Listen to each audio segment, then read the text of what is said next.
13º dia, terça-feira, da terceira semana da Quaresma de São Miguel Arcanjo, arma espiritual, a Palavra de Deus. O que você achou do vídeo de ontem? Foi lá, pegou a sua Bíblia, já está em cima do seu altarzinho, já tomou a decisão, né, de tê-la nas suas mãos, de ler a Bíblia não como um livro que começa do Gênesis, porque não dá certo isso.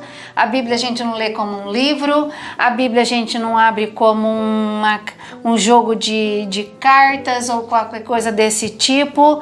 A Bíblia é algo sagrado, né, padre? É. Não se larga, não se joga, não se joga no lixo. Tem toda uma sacralidade nessa palavra. Isso, lembrar isso, né? Nós somos a religião da palavra que se fez carne. Palavra de Deus que criou tudo, mas essa palavra se fez carne em Jesus de Nazaré, no seio da Virgem Maria, por obra do Espírito Santo. Essa é a fé católica. E essa palavra está contida na Bíblia. Por isso todo respeito, toda reverência que se deve ao livro. Mas antes do livro, lembre-se sempre disso, é a palavra que se revelou. É a palavra de Deus que cria, que governa, que sustenta todas as coisas. É preciso essa distinção para a gente não protestantizar a fé católica. Porque às vezes a gente acaba, por influência talvez das TVs, né, que existem canais católicos, mas também existem canais protestantes, e a gente acaba se deixando levar ali por aquelas mensagens subliminares que vão aparecendo nos comerciais, nos programas de viés protestante, e a gente acaba absorvendo aquilo, né? A Sandra citava 2 exemplos ontem. Um deles é aquele famoso, né? Onde é que está na Bíblia? Mas nem tudo está na Bíblia. Quando a gente celebra a missa, por exemplo, né? Nós repetimos ali o gesto de Jesus na ceia, de oferecer o pão e o vinho e todo o sentido do seu sacrifício, coisa e tal. Mas alguém pode perguntar, mas onde é que está na Bíblia que tem que colocar uma gota de água no vinho? Não, não está na Bíblia. Por que o padre coloca então? Porque está na tradição da igreja. A palavra de Deus também se revela no costume dos apóstolos, né? Naquilo que não foi escrito.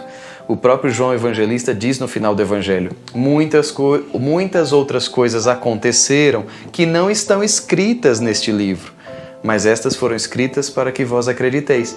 Então nem tudo que é para crer, nem tudo que é palavra de Deus foi escrita. Acho que não caberia num livro, né? Então o livro é sagrado, ele merece todo o respeito e reverência, sim. Mas a gente precisa ultrapassar esse limite das páginas, né, para encontrar Deus e sua palavra que se nos revela o tempo todo, que nos busca, que nos chama, né, e quer romper a nossa surdez. Então daí a importância da gente, claro, conhecer a Bíblia, né, ela é a fonte privilegiada, não é a única, mas é a fonte privilegiada. A gente lembra sempre a marca pastoral do Padre José, né, do Monsenhor Figos, que eram os cursos bíblicos de evangelização popular. Eu tenho o meu certificado de quando era pequeno, aprendi com ele o Roma 2 Corigalas, F. Filicolo, 2 Tessa, 2 Tim, Tito, Filema e Hebreus. Então, as cartas de Paulo, as cartas pastorais, estão na memória, né? Porque isso também é importante. Você saber manusear a Bíblia, tudo isso faz parte da fé. Não pode ser reduzido a isso. Acho que eu estou insistindo muito nisso para tentar despertá-los para essa necessidade de conhecer bem o que é a Sagrada Escritura, como, onde estão os textos, o que é Antigo Testamento, o que é Novo Testamento. Sim. Tudo isso faz parte de um conhecimento necessário. A gente não pode se reduzir a isso, mas esse conhecimento ele é muito importante, com certeza. Então hoje o padre vai trazer para nós esse tema, né, diante dessa arma, a Palavra de Deus, sobre a meditação nas Escrituras. Quando a gente fez a novena de Santo Inácio, a gente trabalhou bastante o tema da meditação, né? Santo Inácio gostava de rezar se servindo da imaginação, ele se colocava na cena. Então a meditação trabalha um pouco isso, é você se inserindo ali na palavra de Deus, é você fazendo um mergulho nessa palavra. Ninguém pode conhecer uma casa só olhando a casa de fora. Então, para conhecê-la bem, você abre a porta, você entra, você vai cômodo por cômodo. Então, assim é a palavra de Deus na Bíblia. Para conhecê-la, você precisa entrar nela. E a meditação ajuda justamente nisso. Você coloca as suas potências interiores, podemos dizer assim, a vontade, a imaginação, a memória, tudo direcionado para o conhecimento da palavra de Deus que está ali naquelas palavras registradas no livro sagrado. Então, não se trata apenas de ler a Bíblia. Sandra falava, né? De que adiantaria você começar o Gênesis e acabar no Apocalipse, mas uma leitura corrida, uma leitura apressada, uma leitura crítica apenas, como a gente falava ontem. Não. Se você realmente quer encontrar Deus naquelas palavras, é preciso meditar sobre elas, mergulhar profundamente nelas. Então, ler de forma superficial vai ter pouca ou nenhuma serventia para o seu crescimento espiritual, para a sua batalha, né? Nesse caso, aí você está só com o livro e isso vai te ajudar pouco no combate espiritual. Agora, se você tem acesso à palavra de Deus que o livro te revela, então essa sim é a grande arma espiritual, esse é o nosso grande escudo. Então a definição de meditação, né? A meditação da Bíblia difere de uma meditação comum, pois se concentra em contemplar verdades e mensagens espirituais. É diferente, né, de você ler um romance, ler uma novela, ler uma poesia. Você está ali tratando com o texto sagrado. Então a meditação que se faz, ela tem que ser mais reverente, mais profunda, mais respeitosa. Então é muito importante que a gente entenda isso. Benefícios da meditação, principalmente nessa vida tão doida, tão corrida que a gente tem vivido, é você parar para ouvir Deus que te fala. Isso tem um benefício espiritual, psicológico, emocional, sem tamanho. Né? Que você dedique, que seja 10 minutos do seu dia para estar diante de Deus, ouvindo Deus que lhe fala, isso não tem tamanho, isso não tem, assim, a gente não consegue mensurar o benefício que isso traz médio e longo prazo, né? Principalmente para quem não tem ainda o hábito de fazer a meditação na sua rotina diária. Se você não tinha, comece a partir de agora e você verá os benefícios disso, para tranquilizar o seu coração, para conseguir ter mais, para ser mais acertado nas suas decisões, né? Você não se afoba tanto diante de um problema. Quem tem o hábito da meditação diária acaba tendo também a tranquilidade diante de certos problemas, de não querer sair já no ímpeto, resolvendo tudo. Então a pessoa que faz a meditação, ela é capaz de parar um pouco, de não se afogar, né, no meio das tempestades da vida.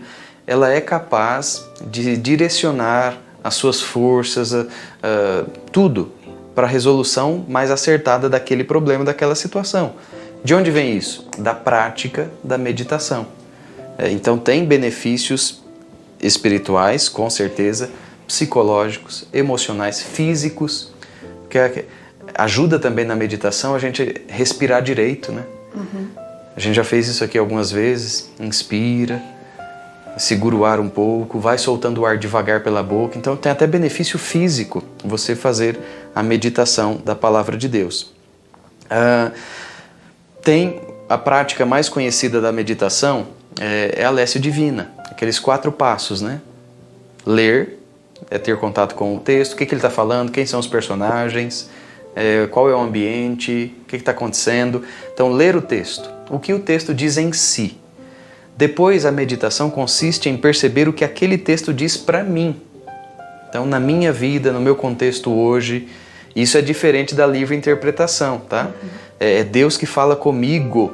A partir daquele texto, Deus fala comigo, na minha situação de vida, no meu contexto vivencial. Tendo meditado o que aquele texto diz para mim, o que eu vou dizer a Deus? É o 3º passo da Lécio Divina, a oração. E o 4º passo é a contemplação. O que esse texto pede de mim? O que ele espera de mudança na minha vida? A contemplação não é você cruzar os braços e olhar para cima, né? É você realmente transformar em vida aquilo que foi lido, que foi meditado. Então, esse é um tipo de prática, né, da meditação. Como eu posso meditar a Bíblia? Pela Lécio Divina, os 4 passos. Ler, meditar, rezar e contemplar. Então, é uma forma de você meditar a Bíblia diariamente. Você pode fazer isso em 10 minutos. Ler o texto, o que o texto está dizendo, o que ele está falando para mim, o que eu vou dizer a Deus, uma prece, um agradecimento e, por fim, o que o texto espera de mudança na minha vida. Com isso, você vai conseguindo um aprofundamento espiritual, como a gente já foi falando, né? Você vai crescendo na sua fé, vai se fortalecendo nas várias situações da sua vida. Aplicação prática, né? Um 5º ponto aqui de meditação. Ela não se limita a um tempo de leitura pessoal, porque aquelas verdades reveladas por Deus, contidas na Escritura e que são meditadas no meu tempo de oração, podem ser aplicadas na minha vida. É isso que a gente falava da contemplação. Não se trata apenas da leitura de um texto, mas é um texto que se transforma em vida. E por que isso é possível? Porque quem está por trás desse texto é o Espírito Santo. Ele é o autor. Ele se serviu de pessoas humanas, concretas, de uma linguagem humana própria, de uma cultura, de um tempo, mas como ele é o autor, então aquele texto tem vida para mim hoje, tanto tempo depois. Então ele é capaz, né, o texto pode se transformar em vida. O grande problema dos críticos da religião, né, é falar que o texto, não, foi outra época, hoje não serve mais, e era um contexto que a gente precisava entender naquele tempo, não sei o quê. E aí você desvincula o texto sagrado da sua vida hoje. Isso é um grande erro. Não é porque o texto foi escrito lá atrás que ele não tem nada para me dizer hoje. Então o que o texto bíblico fala sobre família? Ah não, isso é retrógrado, isso é de outro tempo, é naquele tempo, hoje não... Errado.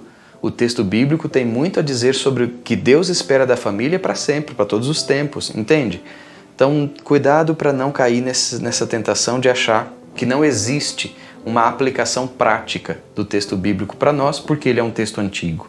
O autor é o Espírito Santo. Ele inspirou quem escreveu, ele inspira quem lê e dá condições de isso se tornar vida.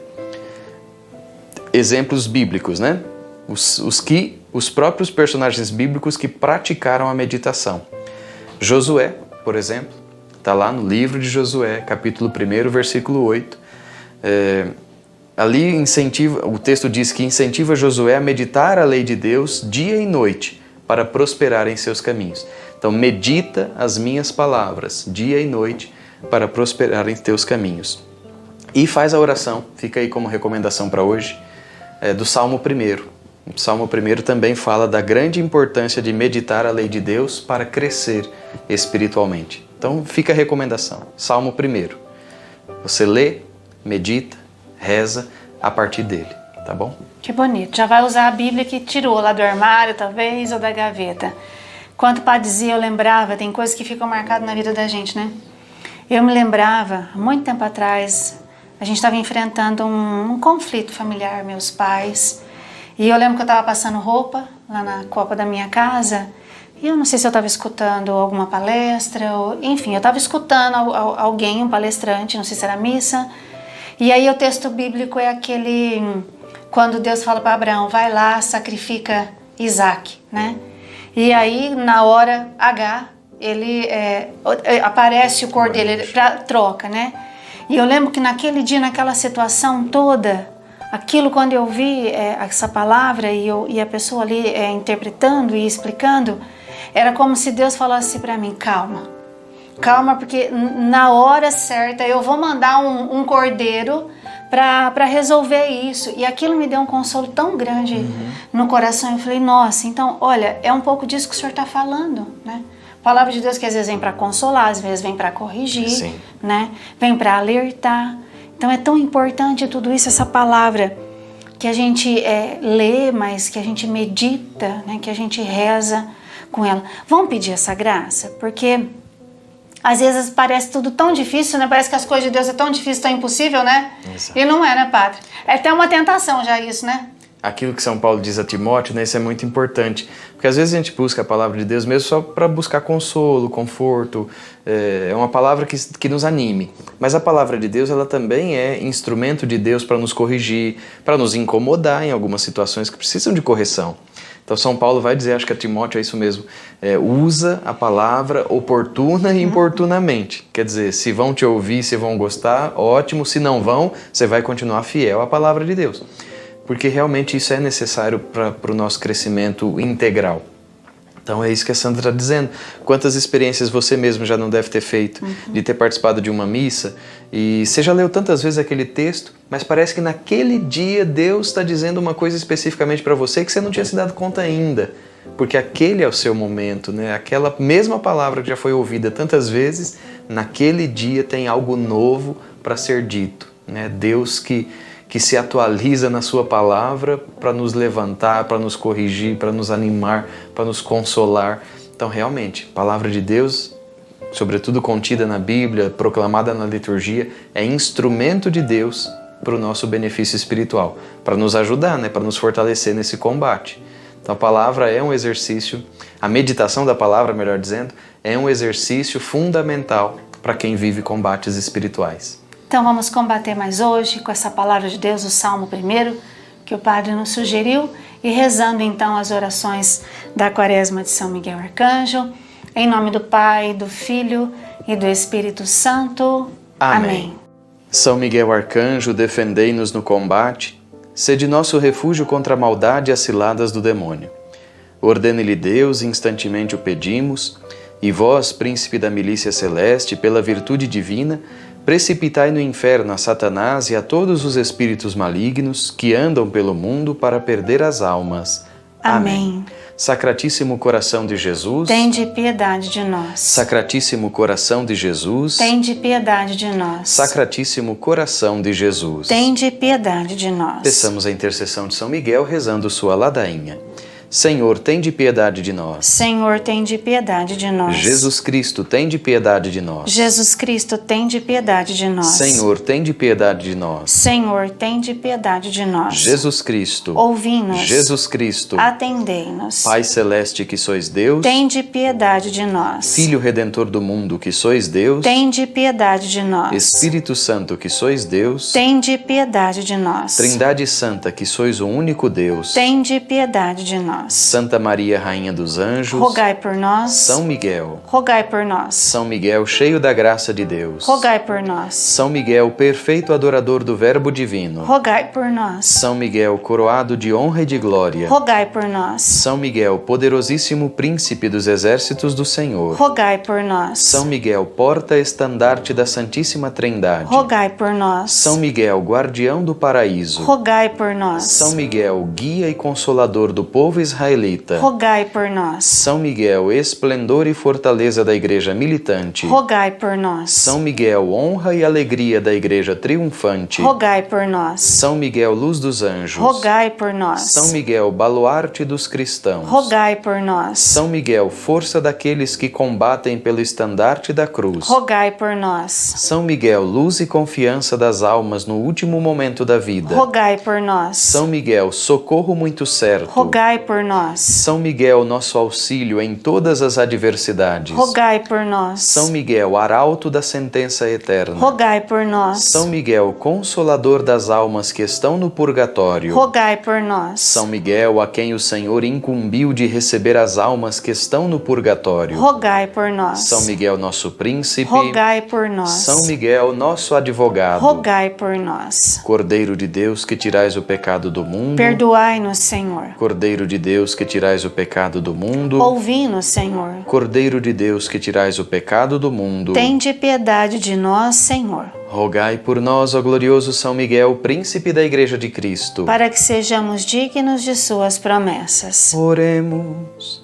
Senhor Jesus Cristo, santificai-nos por uma bênção sempre nova e concedei-nos pela intercessão de São Miguel essa sabedoria que nos ensina a juntar riquezas do céu e a trocar os bens do tempo presente pelos da eternidade.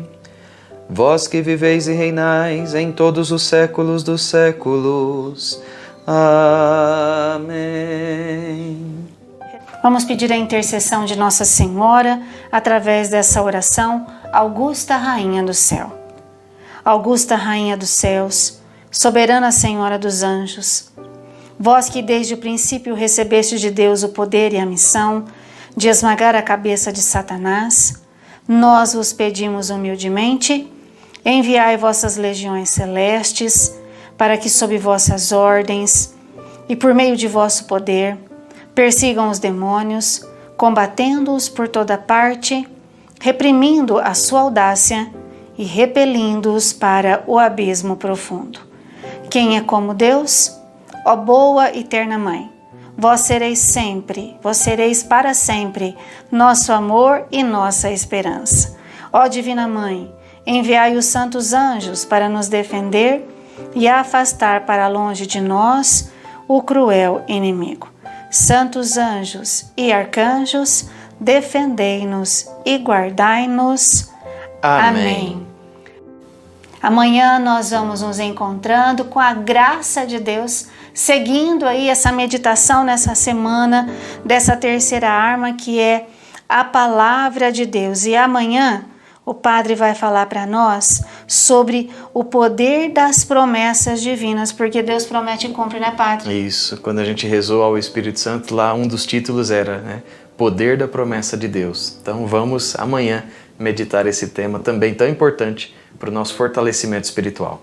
Nós queremos agradecer a você que está aqui conosco, pelo Grupo Corações Ardentes, pelo YouTube, você que continua enviando e espalhando o link de convite para o grupo, você que continua aí espalhando também os vídeos, levando até as outras pessoas essa quaresma de São Miguel Arcanjo. Muito obrigado, viu? Você junto conosco estamos evangelizando e evangelizando muito. E uma outra forma também de evangelizar e ser evangelizado é através de peregrinações, né? A gente faz uma experiência profunda com Deus, visitando lugares santos, e nesse caso é o Santuário de São Miguel Arcanjo em Bandeirantes, no Paraná. Nós vamos sair daqui no dia 2 de setembro e voltamos no dia 3. No final do vídeo tem as informações. Qualquer dúvida pode me mandar mensagem, a gente conversa, eu explico tudo direitinho, mas o que a gente gostaria muito é que muitos de nós pudéssemos fazer essa grande e profunda experiência visitando esse santuário, tá bom? Nós vamos pedindo a benção de Deus para que nós possamos continuar firmes e para que amanhã nós estejamos aqui rezando essa quaresma. Hoje é o martírio de São João Batista, né? Verdade. Antes da gente começar a gravar, a Sandra disse uma coisa importante. São João perdeu a cabeça por causa da fidelidade à palavra de Deus. Mas, por outro lado, né, Herodes também perdeu a cabeça por não honrar essa palavra, né? Então, um no bom sentido, o martírio, o testemunho, outro no sentido ruim, né? Quantas vezes a gente perde a cabeça porque não sabe o que Deus quer de nós, porque não segue aquilo que Deus espera de nós. Então hoje, celebrando esse martírio de São João Batista, se tiver que perder a cabeça, que seja pelo martírio e pela fidelidade a Deus, jamais perder a cabeça como Herodes, né, que se deixou seduzir pela dança de uma jovem moça. Não, percamos a cabeça por Deus, jamais pelo pecado. O Senhor esteja convosco. E Ele está no meio de nós. Desça sobre vós, por intercessão da bem-aventurada Virgem Maria, Rainha dos Anjos, e de São João Batista, cujo martírio celebramos, a bênção de Deus Todo-Poderoso, Pai, o Filho e o Espírito Santo. Amém. Vamos continuar pedindo que São Miguel rogue por nós. São Miguel Arcanjo, rogai por nós.